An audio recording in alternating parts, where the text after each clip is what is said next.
Hey guys, I'm back with another video for you. Angry Guy here, and today's topic is how homeless millennials are transforming hobo culture.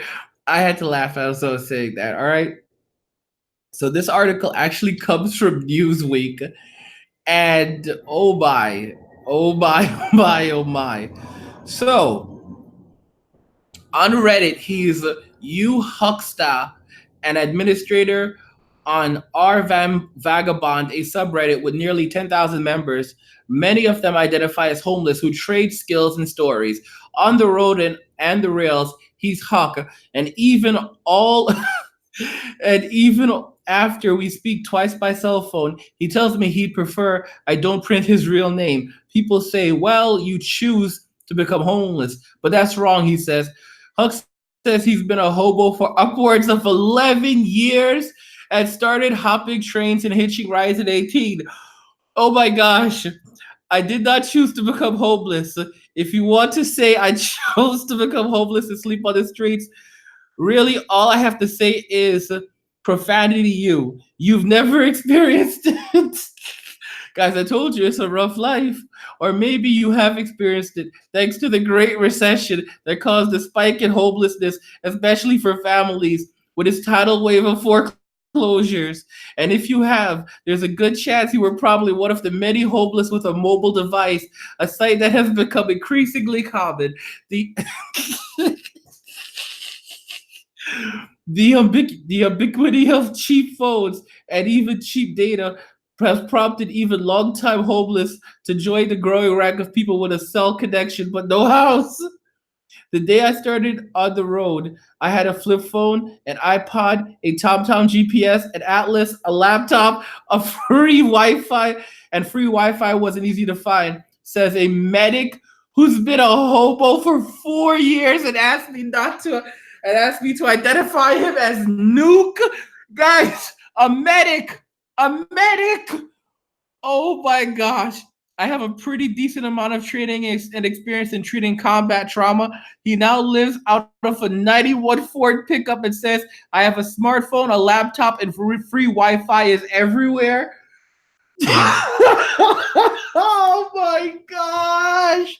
Guys, remember what I told you? You see like a whole load of us millennials just like lighting off the streets, just like on our cell phones.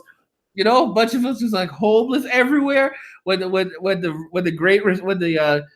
economic collapse hits.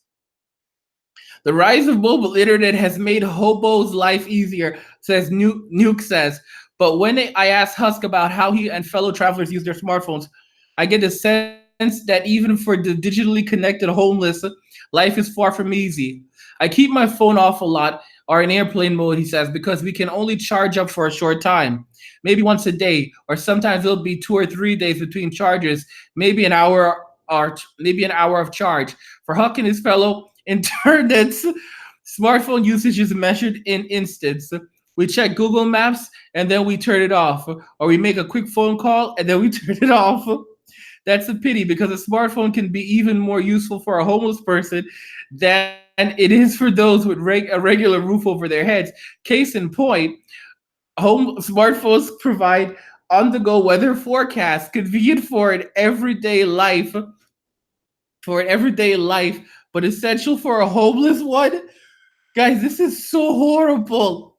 So horrible. You have to keep an eye on the weather when you're living outside, said Mike Kwan, a 22-year-old bucker and picurist. If it's too cold somewhere, we'll get south any way we can.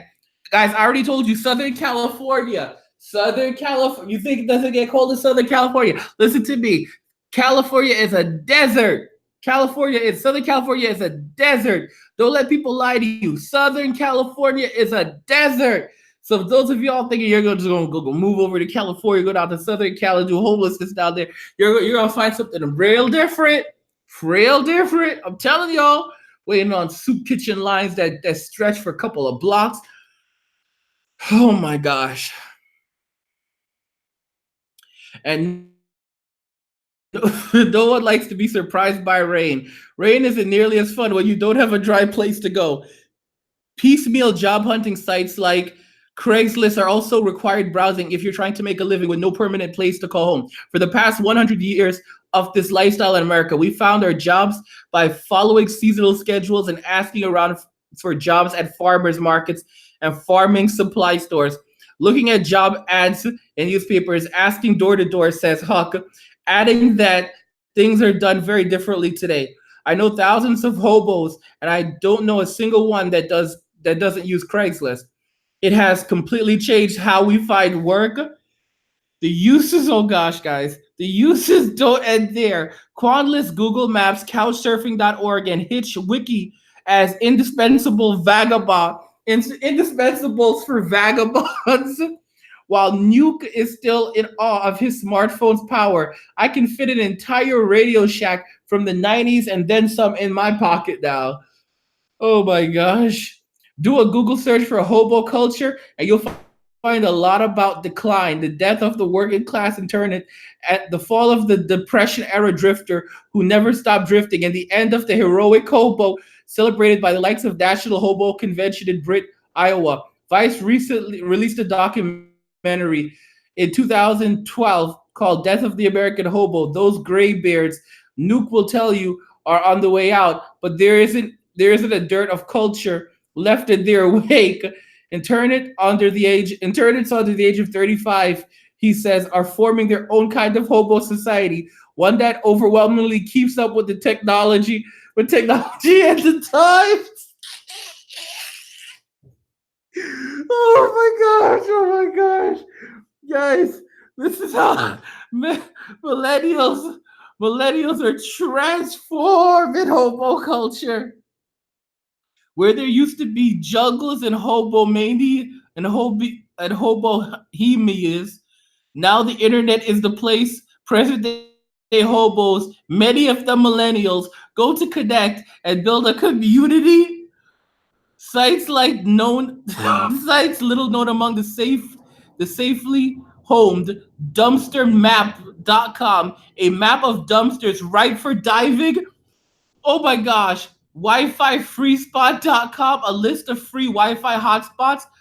Untrackonline, untrackonline.com, railroad digital scatter frequencies, or common resources, says Huck, for the vast majority of the digitally connected homeless community. Prior to 2015 or so, all of this was simply done word of mouth, which is how it was done for over 100 years.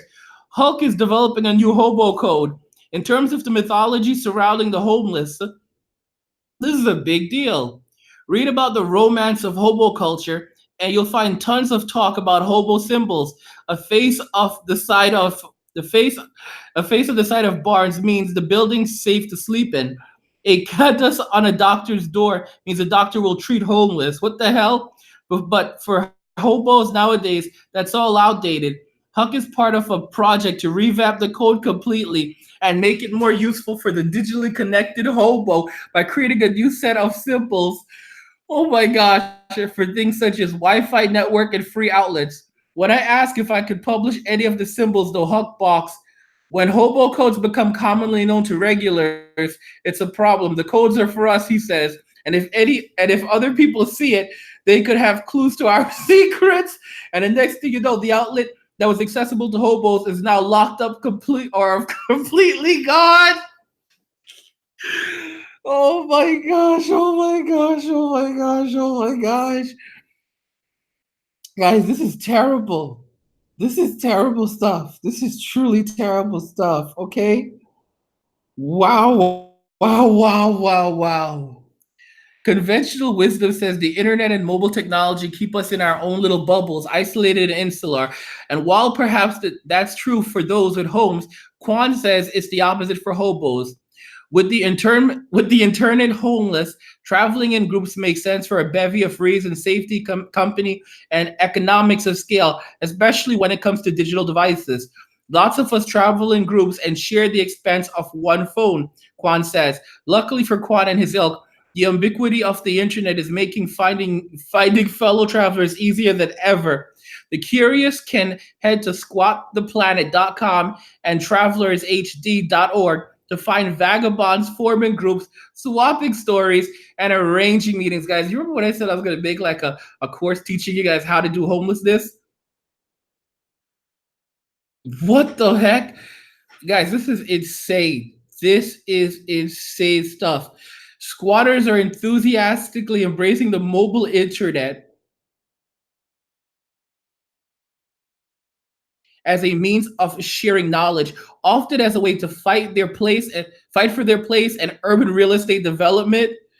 Frank Morales is a former priest, former squatter, and current activist with C Squat, a squatter advocacy organization in New York. Guys, he's a former priest. What the heck? The group works with New York homeless men and women who park themselves in unused, often crumbling buildings and fix up the structures in an attempt to turn them into permanent homes. To do this successfully, squatters need to learn how to bring amenities like electricity, running water into long neglected buildings. And that, says Morales, is where the internet becomes indispensable. Where before these skills needed to be shared in person, digitally transmitted to anyone with a smartphone. Guys, there's more to this article. There's more to this article, but yeah, full articles in the description of the video if you want to check out the full article. It's from Newsweek.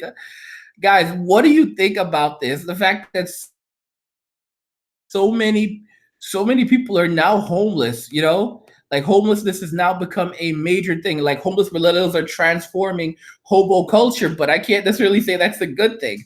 Let me know what you think about this in the comment section. Let me know if you're currently facing homelessness.